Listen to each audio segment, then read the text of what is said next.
Assalamualaikum warahmatullahi wabarakatuh. Kami dari kelompok 5 akan mempresentasikan proyek pembangunan gedung kantor OJK Solo. Dan kelompok 5 ini terdiri dari Saya Febrina Sukma Safitri, NRP 2035201035 sebagai ahli RAB. Saya Adela Diahyu Pramesti, NRP 2035201036 sebagai ahli metode pelaksanaan. Saya Rizal Fadilah Harnowo, NRP 2035201046 sebagai leader dan ahli scheduling. Dan saya Claudia Stefani Santosa, NRP 2035201048 sebagai ahli struktur. Kemudian adalah deskripsi umum proyek.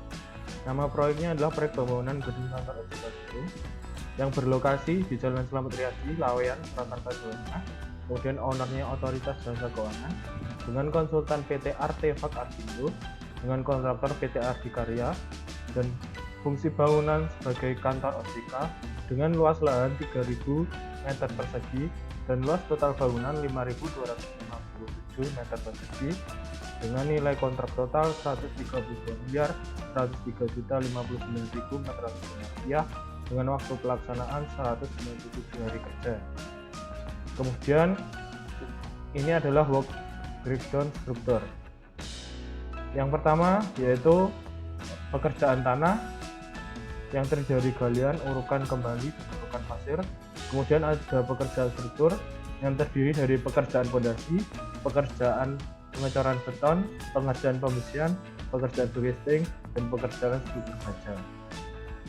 Selanjutnya adalah perencanaan struktur untuk pembebanan, yaitu pembebanan pelat lantai menurut SNI 1727 tahun 2013 dengan beban hidup 240 kg per meter persegi dan beban mati 124 kg per meter persegi dan beban ultimate-nya 532,8 kg per meter persegi.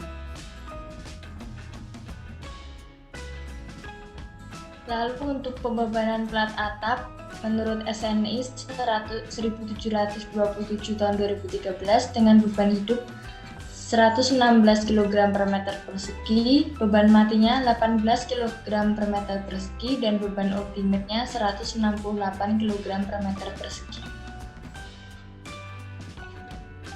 Selanjutnya untuk pembebanan balok dengan tebal dinding 15 cm, tinggi dinding 400 cm, berat jenis dinding 650 kg per meter kubik, beban matinya 390 kg per meter.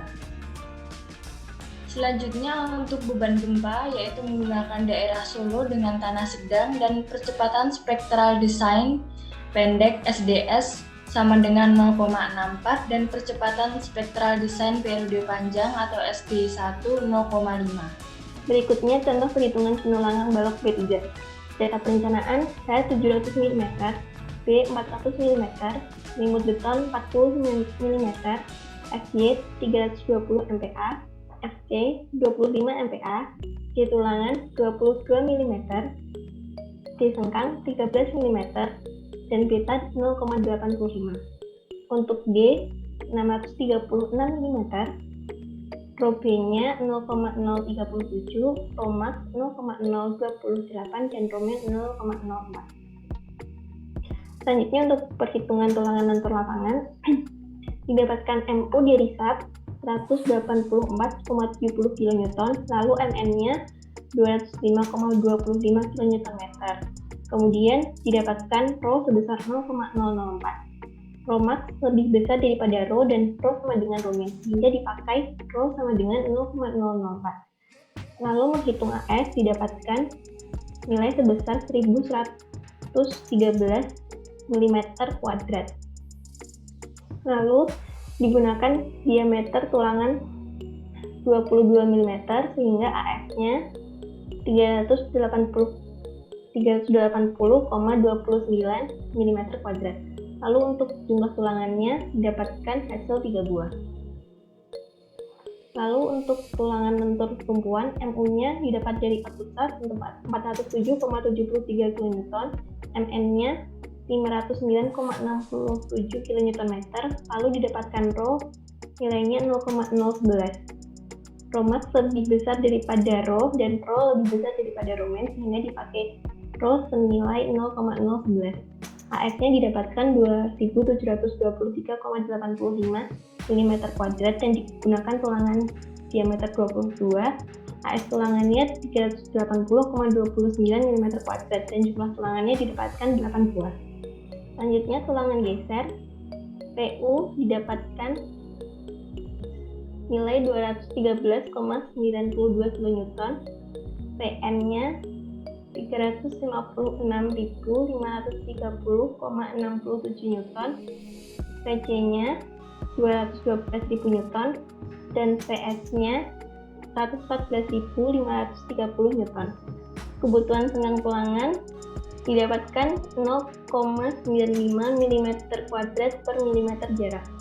Lalu luas dua kaki sengkang didapatkan AP 265,57 mm kuadrat. Untuk spasi tulangan gesernya didapatkan 280,47 mm sehingga digunakan sengkang diameter 13 jarak 120 mm. Berikut rekapitulasi dimensi dan tulangan balok tipe G1, G2, B1, dan B2.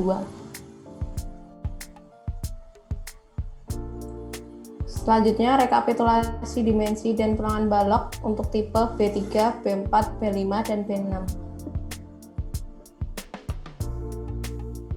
Selanjutnya, rekapitulasi dimensi dan tulangan balok untuk tipe BA1, BA2, BA3, dan BA4. Selanjutnya, rekapitulasi dimensi dan tulangan balok untuk tipe BS1, BC1, dan BC2. Berikut adalah rekapitulasi dimensi dan tulangan kolom untuk tipe kolom K1, K2, K3, K4, K5, K6, K7, dan K8.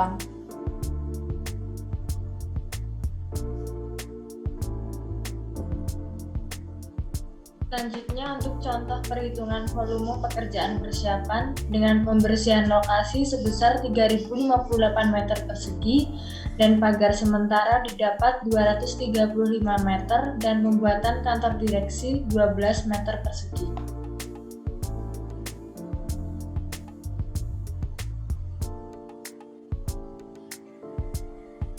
Selanjutnya untuk contoh perhitungan volume pekerjaan struktur lantai 1 untuk kolom dengan volume beton K1 zona A as 7D diperoleh 2,45 meter kubik, Bikisting 14,28 meter persegi, jumlah beton kolom lantai 1 zona A 39 meter kubik, zona B 48,45 meter kubik, zona C 7,35 meter kubik, dan jumlah bikisting kolom lantai 1 zona A 248,88 meter persegi dan zona B 310,08 meter persegi dan zona C 42,84 meter persegi.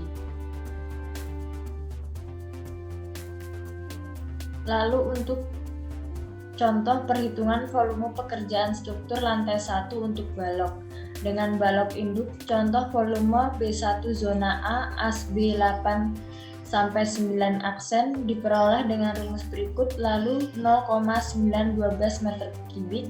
Lalu untuk balok anak, volume betonnya 0,44 meter kubik dan bikistik untuk balok induknya B1 zona A as B8 sampai 9 aksen 6,16 meter kubik dan bikisting balok anak 1 zona A as B aksen 8 sampai 9 aksen 4,16 meter kubik. Selanjutnya untuk contoh perhitungan volume pekerjaan struktur lantai 1 untuk balok dengan jumlah beton, balok induk, dan balok anak lantai 1, zona A 72,39 meter kubik, zona B 96,99 meter kubik, zona C 46,62 meter kubik. Lalu jumlah bikisting balok induk dengan balok anak lantai 1, zona A 621,77 meter persegi, zona B 699,42 meter persegi, zona C 348,56 meter persegi. Selanjutnya, untuk rekapitulasi rencana anggaran biaya dengan uraian pekerjaan, ada pekerjaan persiapan dan pekerjaan struktur yang terdiri dari pekerjaan struktur fondasi, pekerjaan struktur utama, dan pekerjaan struktur tangga dengan jumlah total nilai Rp18.125.078.000. Kemudian kurva S dan scheduling. Dan berikut adalah kurva S yang telah kita rencanakan.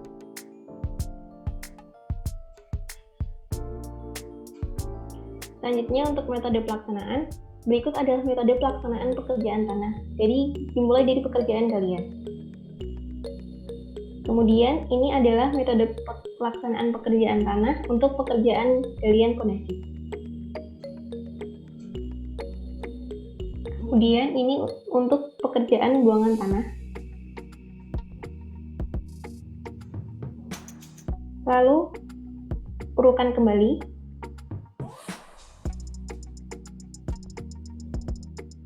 Dan selanjutnya urukan pasir.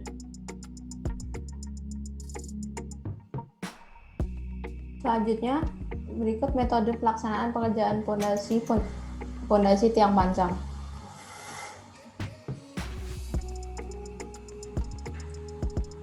Selanjutnya lantai kerja.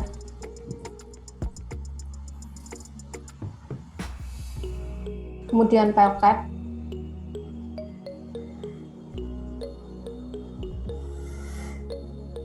Selanjutnya, untuk pelaksanaan fondasi batu kali,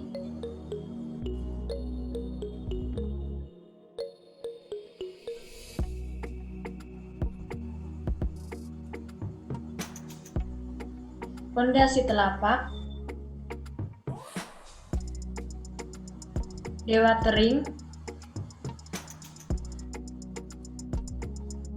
Kemudian selanjutnya metode pelaksanaan pekerjaan pengecoran beton. Yang pertama kolom, balok, tibim, pelat, lantai.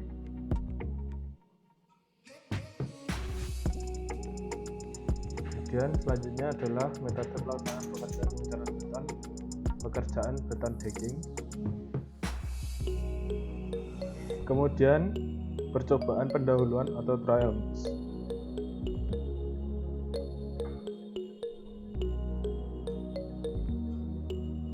Selanjutnya untuk metode pelaksanaan pekerjaan pengecoran beton untuk persiapan pengecoran.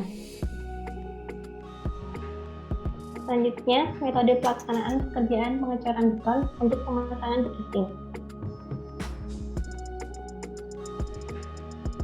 Lalu ini untuk pembongkaran bekisting.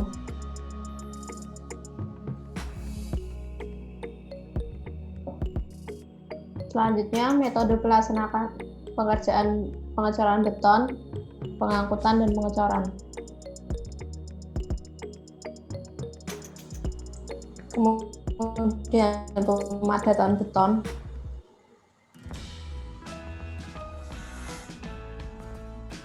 Lalu pengujian beton.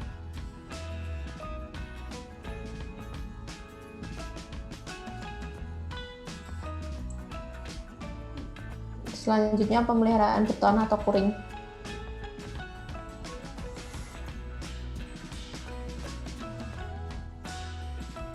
Selanjutnya untuk metode pelaksanaan pekerjaan pembesian, yaitu ada pembekokan,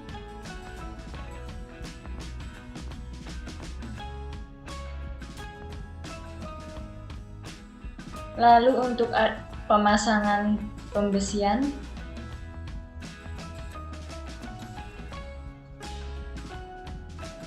dan yang terakhir metode pelaksanaan pekerjaan perancah atau scaffolding. Sekian presentasi dari kelompok 5. Wassalamualaikum warahmatullahi wabarakatuh.